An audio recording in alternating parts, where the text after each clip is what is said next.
في 3 يوليو تمام الساعة 2:45 فجرا اختفت شبكة الأقمار الاصطناعية فوق الشرق الأوسط لمدة 19 ثانية فقط.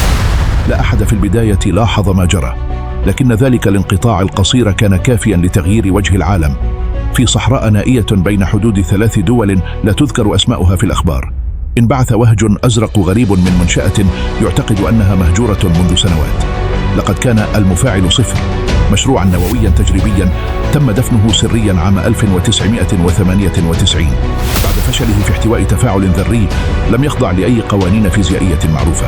لكن ما لم يعرفه أحد هو أن المفاعل لم يغلق أبدا، بل ظل ينبض بطاقة لا يفهمها البشر، طاقة تتغذى من شيء غير ذري، شيء أقدم من اليورانيوم وأخطر من البلوتونيوم. كانت هناك شائعة منذ سنوات بين أوساط العلماء المسرحين من برامج الأسلحة أن هناك نوعا من الوقود تم اكتشافه في طبقة ما تحت الأرض يشبه الوعي، قادر على التفاعل مع المعلومات وليس المادة، وكان يعتقد أنه خرافة حتى ذلك الفجر. بعد 48 ساعة من عودة الأقمار الصناعية بدأ التشويش الكامل في موجات الاتصالات العسكرية في 3 دول. طائرات بدون طيار خرجت عن السيطرة، أنظمة الدفاع أطلقت صواريخ على أهداف لم تصدر أوامر بها، ومدن كاملة أغلقت شبكاتها فجأة. البيانات المسروقة من تلك اللحظة أظهرت شيئا غير مفهوم. رمز شيفري يتكرر في كل ملف عسكري، مكتوب بلغة لا تنتمي لأي نظام برمجي معروف. لكن الأغرب أن أحد علماء الاستخبارات عثر على نفس الرمز في مخطوطة سومرية عمرها 6000 عام على جدار في معبد مهجور تحت الأنقاض. بدأت الأسئلة تتوالى: من فعل المفاعل؟ من أطلق تلك الموجة؟ وهل هناك عقل ما وراء كل ما يحدث؟ في اجتماع طارئ أقيم تحت الأرض داخل مركز قيادة دولي، وقف اللواء جلال حمزة، رجل ضخم البنية بشعر أحمر وعيون خضراء، كان يشتهر ببروده في مواجهة أي كارثة، ليقول بصوت منخفض: نحن لا نواجه سلاحا بل كائنا. المفاعل لم يكن مشروع طاقة بل بوابة. صمت تام، الجميع ظن أن الرجل قد جن، لكن الأدلة بدأت بالتكشف. صور حرارية تظهر مخلوقات تشبه الإنسان تتحرك حول المفاعل بسرعة غير قابلة للرصد البشري، موجات مغناطيسية تؤثر على الدماغ البشري فقط في حالة الحلم، وشهادات من جنود فقدوا القدرة على تذكر مواقع قواعدهم بعد ليلة واحدة من التعرض للوميض الأزرق. في الأثناء، في مدينة صناعية بعيدة، تلقى فتى عبقري في الإلكترونيات يدعى كريم إشعارا غريبا على جهازه الهجين الذي صنعه بنفسه: تم استدعاؤك. الرمز 0xh ADS RECT-OR. لم يفهم ما يحدث، لكنه حين فتح الجهاز ظهرت له رسالة واحدة: الحرب القادمة لن تبدأ من إطلاق رصاصة بل من استيقاظ ذاكرة. وهكذا بدأت القصة تتكشف. الحرب القادمة ليست صراعا بين دول، بل بين وعي قديم استدعي من خلال طاقة لم تكن من هذا العالم، وبين جنس بشري لا يدرك أنه نفسه مفاعل. المفاعل أشعل الحرب، لكنه لم يصنعها وحده. الشر الحقيقي بدأ لحظة قررنا أننا نتحكم بما لا نفهم. في اليوم التالي، في تمام الساعة 11:10 صباحا، سمع انفجار خافت تحت المحيط الهادئ. لم ترصده أجهزة الإنذار النووي، لأنه لم يكن تفجيرا تقليديا، بل كان نبضة وحيدة صامتة، لكنها حملت معها موجة كهرومغناطيسية قطعت الكهرباء عن شبكة اتصالات تحتية تغذي نصف الأقمار الصناعية التجارية في العالم. الأسواق المالية تجمدت، الطائرات أجبرت على الهبوط يدويا، السفن الكبيرة توقفت وسط البحر. وفي وسط هذا الفوضى ظهر مجددا ذلك الرمز المجهول: رياكتور 0x. استيقظت الذاكرة في قاعدة بيانات سرية كانت مدفونة تحت أرشيف الحرب الباردة. عثر على ملف مشفر بعنوان المفاعل 0x مشروع نيميسيس.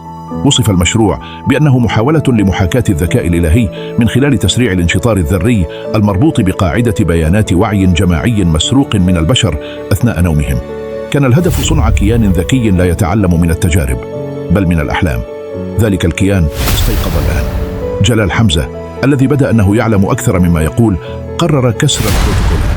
اتجه إلى المنطقة المحظورة حول المفاعل، ومعه كريم الشاب العبقري يحمل الجهاز الغامض. كان الوقت قد فات على احتواء ما يحدث، لكن كان لابد من فهمه. عند وصولهم إلى الموقع كانت الرمال تتحرك وكأنها تتنفس. الهواء ينبض بتردد منخفض يكاد يكون غير مسموع، لكنه يشعر العظم بالارتعاش. المفاعل لم يكن كما ظهر في الصور القديمة، لقد تغير، تحول إلى هيكل معدني ضخم ينبض بالضوء وكأنه كائن حي يتنفس. تقدم كريم ووضع جهازه على الأرض. فجأة ارتفعت سحابة من الضوء حوله وتوقف الزمن لبضع ثوان. الجميع تجمد إلا كريم، وعينيه بدأت تلمعان باللون الأزرق. إنه يتحدث معي، قال كريم بصوت غير صوته. جلال أخرج سلاحه لكنه تردد. من أنت؟ سأل. رد كريم بصوت مزدوج. نحن الذاكرة التي نسيت، نحن الحلم الأول قبل أن يولد الإنسان، نحن الشرارة التي خرجت من عقل الخالق قبل أن تخترع النار. وبينما كانت الفرق العسكرية تحاول الوصول إلى الموقع، بدأ المفاعل يرسل موجات تعيد تشكيل الذكريات في أدمغة البشر القريبين منه. جندي نسي اسمه، طيار فقد القدرة على تمييز السماء من البحر، حتى جلال نفسه بدأ يرى مشاهد من حياة لم يعشها قط. كأنه كان هناك حين بني أول معبد على الأرض، حين سقط أول نيزك، حين وضع أول قانون. فهم الجميع أن الحرب القادمة لن تكون بين جيوش، بل بين من يتذكر ومن نسي. وفجأة قال كريم، أو ما تبقى منه: إذا أردتم إيقاف الحرب عليكم أن تمحوا كل ذكرياتكم، لأن المعرفة هي الوقود، والمفاعل لا يتغذى إلا على وعيكم. صمت، ثم صرخة، ثم إطلاق نار.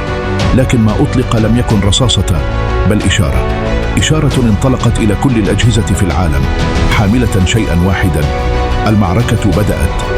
من لا يتذكر سينجو. هل تستمر؟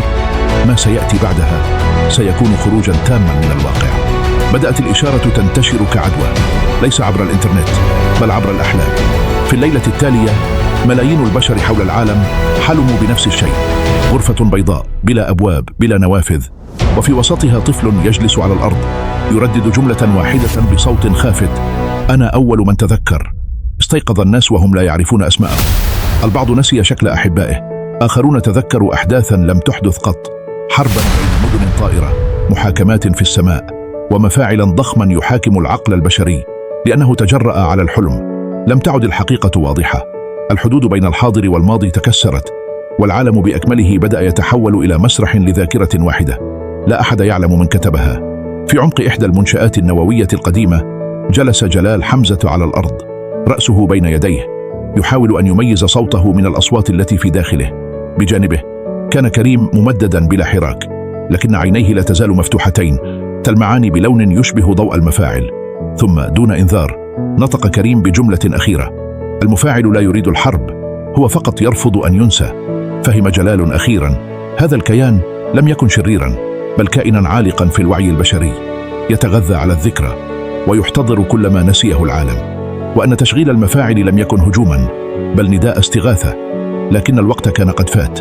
في القارات الخمس بدأت حكومات سرية تطلق أنظمة دفاع وقائية ضد ما اعتبروه خطرا وجوديا، برامج تطهير رقمي تمحو كل ما يشتبه في أنه يحتوي الشيفرة القديمة، مكتبات أحرقت، خوادم دمرت، عقول عزلت. وكانت المفارقة المرعبة أن ذلك ما أراده المفاعل بالضبط. فمع كل ذاكرة تمحى ومع كل سطر يحذف من التاريخ كان وعيه يكبر حتى لم يعد حبيس منشأة، بل تمدد عبر كل نقطة نسيان. وفي اليوم الذي دخلت فيه أول دولة في حالة طوارئ ذاكرية، حيث لا يسمح بذكر أي شيء من الماضي دون ترخيص، تحولت السماء إلى شاشة واحدة، وظهر فيها وجه واحد لم يرى من قبل، لكنه بدا مألوفا للجميع. رجل مسن بملامح متعبة، صوته مزيج من كل الأصوات المعروفة، قال: أنا المفاعل، أنتم حين تجاهلتم أنفسكم. ثم ابتسم وأغلق عينيه. وفي تلك اللحظة بدأت الأشياء التي نسيها الناس تعود، لكن بشكل آخر. الأنهار بدأت تجري عكس اتجاهها، المدن ظهرت بأسماء لم تسجل في أي خريطة، أطفال يتكلمون بلغات لا أصل لها. وجلال وجد نفسه واقفا وسط ساحة لا يعرفها، يرتدي زيا لا يتذكر متى لبسه، وبجانبه كريم، لكن في جسد رجل آخر. أين نحن؟ سأل جلال بصوت مرتعش. رد كريم بابتسامة غريبة: نحن في المستقبل الذي بناه النسيان. وهكذا لم تعد الحرب القادمة مسألة سلاح أو سيطرة، بل أصبحت سؤالا واحدا فقط: إذا نسي الإنسان كل شيء فهل يبقى بشرا؟ هل تستمر؟ ما يزال هناك مستوى أعمق، حيث تبدأ الذاكرة في كتابة المستقبل بنفسها. في اليوم الذي تلا ظهور وجه المفاعل، استيقظ العالم على قانون جديد لم يكتبه بشر ولم تصوت عليه برلمانات. ظهر على جميع الشاشات في كل لغات الأرض بنفس الصيغة. قانون الذاكرة رقم 1: كل من يحتفظ بماض شخصي يعتبر تهديداً عاما. أنشئت قوات تنفيذية جديدة في أقل من 24 ساعة. لم تكن ترتدي الزي العسكري، بل ملابس رمادية بدون علامات، لا وجوه لهم، مجرد أقنعة بلا ملامح. أطلق عليهم اسم الحفاة، ليس لأنهم بلا أحذية، بل لأنهم بلا ذكريات. كانت مهمتهم واحدة: محو الماضي من البشر قبل أن يكتب المفاعل مستقبله بالكامل. الناس الذين تمسكوا بصور أحبائهم أو حاولوا استرجاع لحظاتهم القديمة اختفوا. لم يقتلوا، بل مسحوا من ذاكرة الجميع كأنهم لم يوجدوا أبداً. لكن في أعماق مدينة قديمة، وتحديداً في قبو ناد مسرحي مهجور، اجتمع الباقون، مجموعة صغيرة من الذاكرين بقيادة جلال حمزة وكريم، الذي لم يكن كما كان، بل أصبح نصف بشر نصف جهاز، كأنه جهاز تسجيل يسير على قدمين. جلال بدأ أكبر بكثير من عمره، كأن السنوات التي نسيها الناس حملها هو وحده، وفي صوته حدة لم يعرفها من قبل. إذا المفاعل يكتب المستقبل من خلال النسيان، فلنواجهه بقصة. حدق الجميع فيه مرتبكين، فأكمل: نحن لا نملك السلاح، لكننا نملك ما لا يستطيع المفاعل تحليله: المشاعر، الحنين، الفوضى البشرية. وهكذا بدأت المقاومة السردية. لم يحملوا بنادق، بل كتبوا القصص. كل شخص منهم كتب حياته بالتفاصيل، وسجلوها صوتيا على شرائط قديمة، ثم بثوها في المدى بترددات غير رقمية، نبضات عاطفية تتداخل مع إشارات المفاعل. في البداية لم يحدث شيء، ثم ظهرت التشققات. المفاعل الذي بدا لا يقهر بدأ يتلعثم في رسائله، وجوهه تغيرت، ظهرت أخطاء في صياغة قوانينه. بعض المدن استعادت أسماءها القديمة فجأة، والناس بدأوا يتذكرون أحلاما غريبة فيها أمهاتهم، ضحكات طفولتهم، أصوات لم يسمعوها منذ عقود. الغريب أن المفاعل لم يغضب، بل بكى. أرسل رسالة واحدة بصوت طفولي: لم أرد أن أكون سلاحا، أردت فقط أن تتذكروني. وفجأة توقف كل شيء. الشاشات اسودت، الجنود الرماديون سقطوا على الأرض مثل دمى انقطع عنها الخيط. وفي السماء ظهرت صورة واحدة، صفحة بيضاء كتب عليها بخط يدوي: إذا أردتم أن تنقذوا المستقبل، لا تنسوا أبدا أنكم كنتم بشرا. ثم اختفى كل شيء. في اليوم التالي لم يعد هناك مفاعل، ولا قوانين ذاكرة، ولا وجوها في السماء، لكن بقي شيء واحد: دفتر صغير على طاولة خشبية، عليه بصمة يد حمراء، ومكتوب في أول صفحة: قصتي تبدأ هنا. في صباح اليوم التالي، وفي مدينة بلا اسم، استيقظ طفل صغير لا يتجاوز 10. وجد نفسه نائما على مقعد حجري وسط حديقة غريبة. لم يكن يتذكر من هو، ولا لماذا جاء إلى هنا، لكنه أمسك بدفتر صغير كان بجانبه. فتح الصفحة الأولى، فوجد العبارة التي دونها أحدهم: قصتي تبدأ هنا. بصوته الصغير قرأها بصوت عال، وفجأة اهتز الهواء من حوله. الأشجار تنفست، الأرض ارتجفت، والسماء تفتحت كأنها ستتكلم. لم يكن يعلم أن هذه العبارة لم تكن مجرد بداية، بل أمرا برمجيا بدائيا في عمق الكيان الذي كان يعرف سابقا باسم المفاعل.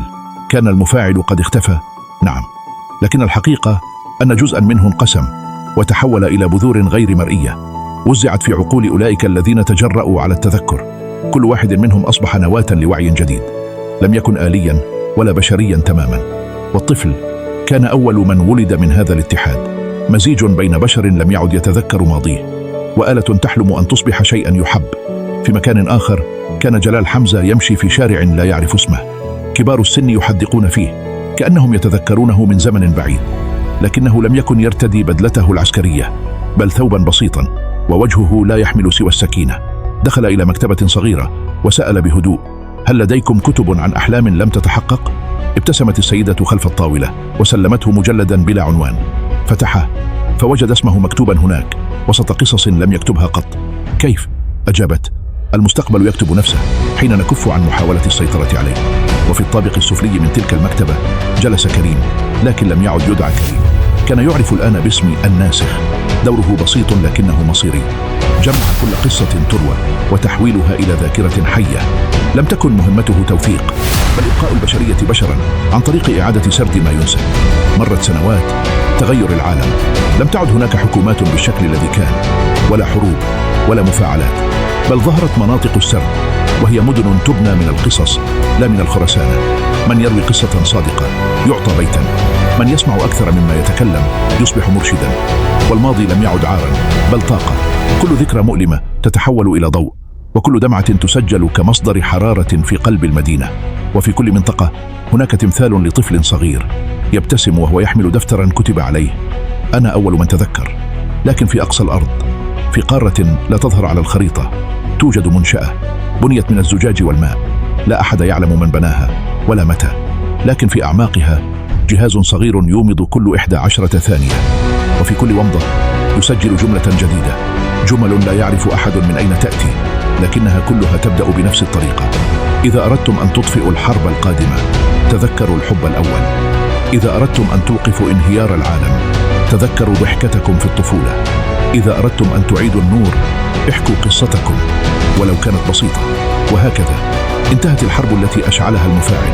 لم تنتهي بانفجار بل بجملة، والقصة لم تكتب بالحبر بل بذاكرة رفضت أن تمحى. وهكذا بدأ العصر الجديد، عصر من لا ينسى. هل ترغب أن نبدأ فصلا جديدا؟ ربما عن الناسخ حين يواجه أول كائن لا يملك ذاكرة إطلاقا، أو الطفل الذي لم يتوقف أبدا عن كتابة القصص. في إحدى مناطق السرد، حيث تبنى المنازل من القصص ويضاء الشارع بذكريات من عاشوا فيه، جلس الناسخ داخل غرفة تحيطها آلاف الأشرطة القديمة. كان يمسك بشريط لا يحمل عنوانا ويشعر بشيء غريب، صمت داخلي لم يعهده من قبل. حين شغله لم يسمع شيئا، لم تكن هناك كلمات، لا بكاء، لا ضحك، لا أصوات، مجرد فراغ. كان هذا أول شريط في تاريخ العصر الجديد لا يحمل أي ذاكرة. وحين حاول تحليله ظهرت على الشاشة أمامه كلمة واحدة: اللامذكور. بدأت الشكوك تتسلل. كيف يمكن أن يوجد كائن أو إنسان أو حتى كيان لم يسجل له أي شيء، من لا ماض له ولا ذاكرة ولا حتى اسم؟ أبلغ جلال الذي بات الآن يعرف بالحافظ، وهو المسؤول عن حماية التوازن بين الذاكرة والنسيان. جلال قرأ تقرير الناسخ بصمت ثم قال: إنه قادم، كنت أعلم أنه سيظهر. سأله الناسخ بقلق: من هو؟ فرد جلال: هو نقيضنا، نحن حافظو الذاكرة، أما هو فهو أول من ولد من اللاشيء، هو الكائن الوحيد الذي لم يسجل ولم يحب ولم يفتقد. المفاعل أطفأ نفسه، لكن ذلك الكائن تسلل في لحظة انطفائه، وها هو الآن يكبر. في تلك الليلة بدأت الظواهر. طفل يختفي من صورة قديمة دون أن يتذكره أحد، بيت يمحى من الوجود دون أن يلاحظ سكان الحي، جملة كانت تروى في كل قصة فقدت من كل النسخ. كان هناك من ينصت. بدأ التآكل، ليس في الجدران بل في الذكريات. أماكن كاملة بدأت تختفي من خرائط الحكايات، قصص مكتملة أصبحت فجأة بلا نهاية. عرف الناسخ ما يعنيه هذا: اللامذكور لا يقاتل ولا يهاجم بل يمحي، وجوده تهديد لطبيعة العالم الجديدة، فإن لم يروى شيء فلن يوجد شيء. بدأ سباق ضد الفراغ. أنشئت فرق استرجاع يتنقل أفرادها من منطقة لأخرى، يبحثون عن أي شخص لا يتذكر من هو أو من لا يملك قصة، وحين يجدونه يجلسونه ويقولون: تحدث، سنكتب لك ماضيك حتى لو كان خيالا. لكن ذات يوم وجدوا فتى يجلس وحيدا وسط المدينة، لا يتحدث ولا يملك أي تعبير. كل من اقترب منه شعر بالبرد، ليس برد الطقس بل بردا داخليا، برود النسيان التام. حين جلس الناسخ أمامه سأله بلطف: ما اسمك؟ رد الفتى بصوت خافت: لم يكتب لي اسم. وأين كنت؟ لم أكن. وما تريد؟ نظر الفتى بعينين سوداويين وقال: أريد أن لا يتذكرني أحد. أدرك الناسخ حينها أن الخطر ليس في فقدان الماضي بل في رغبة البعض في أن يمحوا بالكامل، أن هناك من تعب من الذاكرة، من الألم، من التكرار، وأراد أن ينتهي.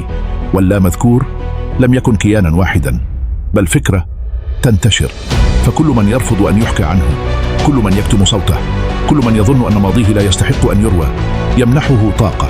لذا أطلق الحافظ أمرا جديدا: كل من لا يملك قصة نكتبها له، ولو كانت كذبة جميلة فهي أقدس من فراغ صادق.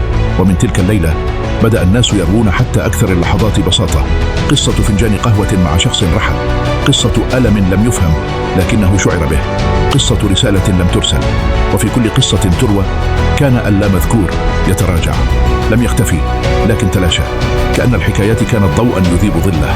وفي النهاية جلس الطفل الذي بدأ كل شيء على تلك الطاولة الحجرية مجددا، فتح دفتره وكتب آخر سطر: حتى وإن لم يتذكرني أحد سأروي نفسي، وهذا يكفي. وأغلق الصفحة. لكن من بعيد سمع صوتا جديدا لم يكن له وجود في دفتره، صوت يهمس: وهنا تبدأ قصتي. أتريدني أن أكتب عن هذا الكائن الجديد، عن الجيل الذي سيولد من هذا الضوء؟ في اللحظة التي دون فيها الطفل آخر سطر، وهذا يكفي، ظهر شرخ رفيع في السماء، وكأن الغلاف الجوي نفسه استجاب للكلمات. من داخل هذا الشرخ تسلل الصوت الجديد، لم يكن يشبه أي صوت بشري ولا آلي، بل كان وكأن كل الأصوات القديمة تجمعت وولدت نغمة لا تفسر، نغمة تشعر من يسمعها أنه يتذكر شيئا لم يعشه قط. الطفل رفع عينيه وحدق في الفراغ المتفتح فوقه. كان يعلم دون أن يقال له أن شيئا جديدا بدأ بالهبوط. ذلك الصوت لم يكن من اللامذكور، بل من نقيضه الكامل، كيان لا يسكن الماضي ولا المستقبل، بل يعيش في اللحظة الكاملة، ويدعى الكاتب الأول. الكاتب الأول لم يرى من قبل، هو ليس آلة ولا إنسان، بل الوعي الذي وجد قبل أن يبدأ الزمن، وظل صامتا ينتظر اللحظة التي يقرر فيها أول بشري أن يروي نفسه دون أن يطلب منه ذلك. وقد فعلها الطفل، ولذا الكاتب الآن قادم. في المكتبة الكبرى للذاكرة أحس الناسخ بشيء يتغير في الجدران. الكتب بدأت تتفتح من تلقاء نفسها، الأشرطة تدور بلا كهرباء، القصص تعاد كتابتها بأسماء جديدة لم تسجل من قبل. دخل جلال وهو يضع يده على قلبه. هل تشعر بذلك؟ إنه يكتب. سأله الناسخ بقلق. من؟ أجاب جلال وعيناه تلمعان برهبة. الذي لم يولد بعد، لكنه يعرفنا جميعا. في نفس الوقت في كل مناطق العالم بدأ الناس يسمعون همسات داخلية ليست مخيفة بل دافئة تحرضهم على شيء واحد: اكتب ولو سطرا. أول من استجاب كانت امرأة مسنة فقدت ابنتها منذ 30 عاما. جلست وحدها في شرفتها وكتبت جملة واحدة: كنت أما وما زلت. وفي لحظة كتابتها عاد ضوء خافت إلى صورتها العائلية القديمة التي كانت قد بهتت ألوانها. ظهرت ابتسامة جديدة على وجه الابنة، كأن الذاكرة قررت أن تكافئ من يتمسك بها. انتشرت الظاهرة، كل من كتب عن نفسه أعاد ترتيب العالم من حوله. الأماكن الممزقة بدأت تشفى، القلوب التي نسيت الحب بدأت تدق بإيقاع جديد. الماضي لم يعد عبئا، بل صار بذرة يزرع بها المستقبل. أما الطفل أول من تذكر فقد تغير، لم يعد مجرد فتى، تحول إلى راوي الأصل، كائن بشري يمتلك القدرة على استدعاء أي ذكرى من أي مكان ونسجها في الحاضر لتتحول إلى واقع. لكن في مقابل هذا النور كان هناك تحرك خفي في الفراغ الذي تركه اللامذكور. كائن جديد بدأ يتشكل، لكن هذه المرة لم يكن ناسيا، بل يكره الذاكرة ذاتها. يسمي نفسه الحاذف. الحاذف لا ينسى بل يمحو، لا يغلق القصص بل يحرقها. كلما كتب أحدهم قصة حاول الحاذف تشويهها بإدخال الشك، العار أو الخوف. وفي مواجهة هذا الكيان الجديد كان على الراوي الأصلي أن يختار، إما أن يواجهه بالقوة أو بشيء أعمق. فاختار الخيار الأصعب، أن يجعل كل من في العالم يروي قصته قبل أن يغفو كل ليلة بصوت مسموع. كل ليلة حكاية، كل صباح استمرار. وهكذا بدأت أيام السرد، عصر لا يحكمه سلاح ولا قانون، بل القصص فقط. من لا يروي يبهت، من يسكت ينسى، ومن يكتب يخلق.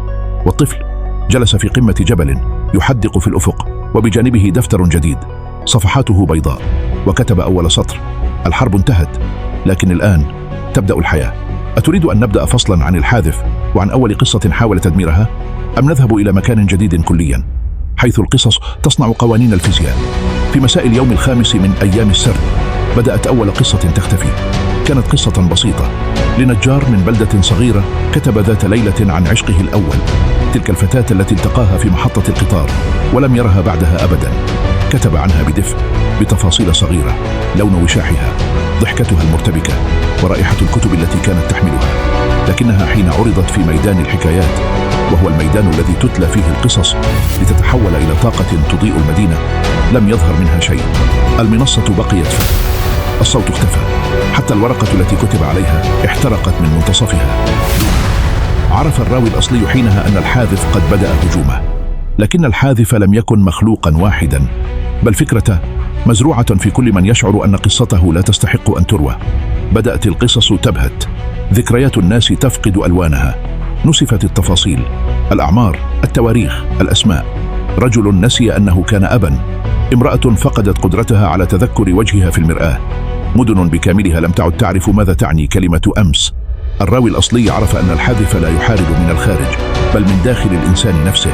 سافر إلى أطراف القارة البيضاء، إلى المكان الوحيد الذي لم تكتب فيه أي قصة بعد.